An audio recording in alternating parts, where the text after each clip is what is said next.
ഭാരതപ്പുഴയുടെ തീരത്ത് സ്ഥിതി ചെയ്യുന്ന ഷൊർണൂർ എന്ന് കേൾക്കുമ്പോഴേ ഇമ്പളെ മനസ്സിലേക്ക് വരിക റെയിൽവേ ആണല്ലേ. മംഗലാപുരം ഷൊർണൂർ പാതയെ തിരുവനന്തപുരം ചെന്നൈ പാതയുമായി ബന്ധിപ്പിക്കുന്ന ഒരു സുപ്രധാന സ്റ്റേഷനാണിത്.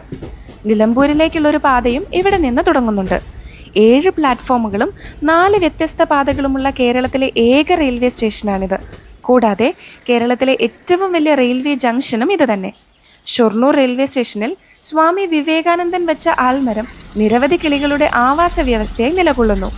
റവന്യൂ രേഖകളിൽ ചിറമണ്ണൂർ അഥവാ ചെറമണ്ണൂർ എന്നും റെയിൽവേ രേഖകളിൽ ചെറുമണ്ണൂർ എന്നും ഈ പ്രദേശത്തിന് പേരുണ്ടായിരുന്നതായി കാണുന്നു. ചിറമണ്ണൂർ പരിണമിച്ചാണ് ഷൊർണൂർ ആയതെന്നും ചിറമണ്ണൂർ ഭാരതപ്പുഴയുമായി ബന്ധപ്പെട്ട് കൈവന്ന പേരാകാനും സാധ്യതയുണ്ട്. ധാരാളം വയലേലകളും ഈ പ്രദേശത്തെ കാഴ്ചയിൽ നയനാനന്ദകരമാക്കുന്നു. അപ്പം ശരി, വേഗം പോയി മറ്റൊരു കഥ കണ്ടുപിടിക്കട്ടെ കേട്ടോ. നിങ്ങൾ ലൈക്കും ഷെയറും സബ്സ്ക്രൈബും ഒക്കെ ചെയ്യണേ.